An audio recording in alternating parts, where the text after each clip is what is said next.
Hey guys, I'm here with Sandeep and Tony from Legend of Neil, and of course you know Sandeep from the Guild as well. And what's your impression of ConnectiCon so far?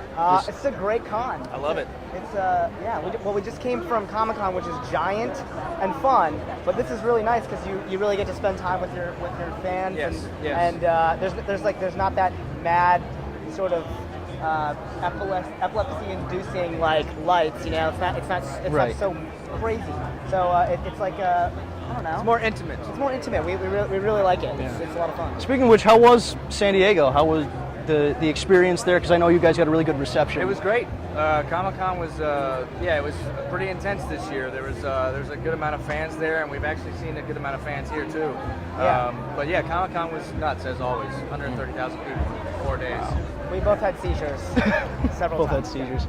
Now, I am doing this for a new media project, and you guys seem to be like the kings of new media right now because it's online. It's an online project. Two of them, the Guild and Legend of Neil, both really took off. Yeah. And they started very small, and you know you got kicked up by Comedy Central with an Adam Films, and it just seems to be a great. It's very cool. People are like taking notice and caring. I mean, because the web, you can really find your own audience. You can make stuff, you know, like the Guild, like the Legend of Neil. That's supposedly for a niche audience that no one that watches network television would supposedly like, but we're kind of proving them wrong, I think, and that's the beauty of it, is that we can find our own audience, and they can discover us, and then now these bigger companies like Microsoft for the Guild and Comedy Central for Legend of Neil are taking notice and getting behind the project. I mean, it's a wonderful thing, and yeah, we made the first episodes of both the Guild and Legend of Neil for, you know, less than like $500. I mean, so it's really a labor of love. You know, a lot of people working for free because they care about and love the project, and it's great that we were able to then get budgets and pay people. It's awesome. Now, do you think this is the way that we can go with media? Because I know for a long time it's been big media, it's been television, it's been you have to be in print or you have to be on television in order to be considered successful. Is this a new form of success where you can be successful online and still make, you know, financially make a living? I think it's getting there. I think that's kind of the path that it seems like it's automatically on right now, where TV and the web are going to be really close to the same thing eventually someday, or one and the other.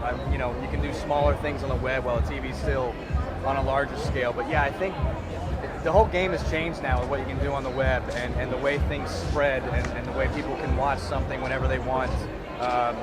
And you're seeing it. I mean, you're seeing it with like larger shows, like you got Dr. Horrible and guys like Joss Whedon getting involved with web shows, and I know there's a lot of other projects right now with probably people that have had success in TV that are doing web stuff. I mean, everyone I know in Hollywood that's sort of up and coming is making a web show. I mean, it's just a place that you can do it yourself.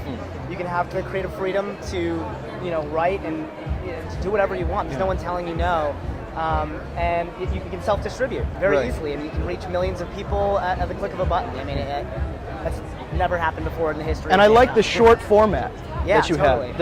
And was that a conscious decision by both shows to make the show, you know, about 5-6 minutes long? Well, I mean, I think the first draft just happened to be 5 or 6 pages that he wrote when he came up with the idea. And then when Comedy Central and Adam came in, that was part of the deal, was that they would all be about 4 to 5 minutes long. So we just kind of stuck to that. But I feel like,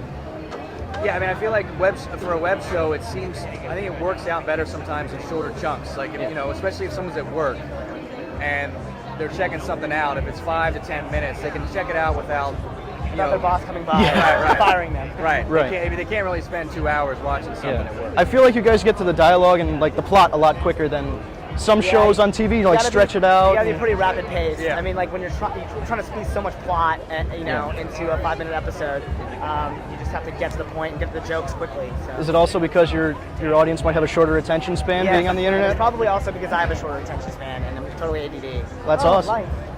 Now, how did you come up with Legend of Neil? Well, the Legend of Neil, the genesis of it is that my roommate who plays video games, he got the original Nintendo in like a care package from his mom or something.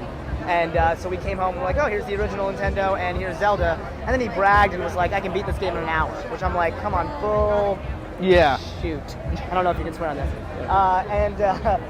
And so he started playing, and I started imbibing beverages and watching while I was playing, and I was like, who is this old man in a cave, and why does he have a wooden sword for you to go kill creatures with, a wooden crappy sword and a tiny shield? It just seemed like ripe for comedy, and I started kind of cracking all these jokes, and then I was like, hey, this is a sketch. And so I wrote it out that night in the morning when I was hungover. It was still funny. And so I decided to shoot it. I knew I wanted Tony the whole time, and him and I improvised together a lot. We did a show called Raptor online together. And I knew I wanted him to play the role. He's a very funny dude who can play an a-hole very well. I know now, did he do? What else was your involvement in the show aside from just being Neil? Co-writing first season and second season, so which is good because the first episode we both wore a bunch of hats. The one we did on our own. He was craft services. Yeah, I got food from the grocery store, brought it to the woods. Great. Yeah, we made some good sandwiches though. I got some decent deli damn sandwiches, dude. I did decent craft services. So yeah, just co-writer and Neil, which is a blast. Now, what's next? I know season 3 for the Guild is coming up soon. Yep. Season 2 has already been out. And Will Wheaton's going to be on. Will Wheaton will be our main bad guy. Yep. Will Wheaton. And season 2 of Neil is out right now every 2 weeks on Monday? Every 2 weeks on Monday, season 2, yeah. Yeah. So And not this Monday, but the next one. Are we lined up for a Episode 2. season 3? We hope so. We hope so. We hope so. I mean, it's there's deals that need to be worked out for season 3, but I mean, ideally for us, we would do a kind of a trilogy thing. You'll see how season 2 ends. It'll very much beg for a season 3. So, yeah. Will there be we'll a get super there. Legend of Neil or a Legend of Neil 64? That's pretty funny. That's to be determined. All right. Now it's been on MTV 2 as It well. was on right? MTV. It's on MTV 2 this coming Monday and Tuesday, episodes 5 and 6. Yeah. Yeah. So Now- MTV 2 and Comedy Central. Is there a way to expand this format that you guys have? Is there a way, like with the Guild or Legend of Neil, can you take 3 or 4 episodes, put them together, and format it for TV? It's not under our control. I mean, the only Right. thing that's under our control is what's on the web. I mean, ultimately, I would love to see that. I mean, I'd love to see like a block of this type of programming. Yeah. I think there's an audience for it, and I think it's funny, and so yeah. Yeah. Now, what's next for you two guys? Get your plugs in. We have an improv show in LA on August 16th.